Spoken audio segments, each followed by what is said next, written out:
Hi guys, welcome to the channel. In today's video, I'm going to show you how you can send custom offer on Fiverr.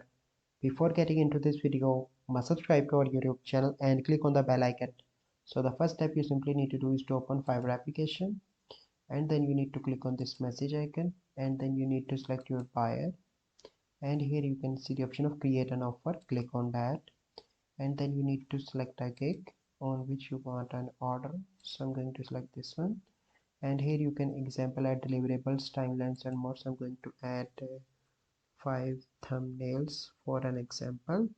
Okay, and then you need to click on total price. I'm going to add $50. Click on tick mark, and then you need to select the delivery time. So I'm going to select 7 days, and here is an option of number of revisions. So for example 6, and here you can see the option of send offer, and if you want you can reuse for future offer also. So this is the process by which you can send custom offer on Fiverr. I hope you find this video helpful. If you find this video helpful, must like this video, subscribe to our YouTube channel for future videos. We'll see you in the next video. Thank you, have a good day.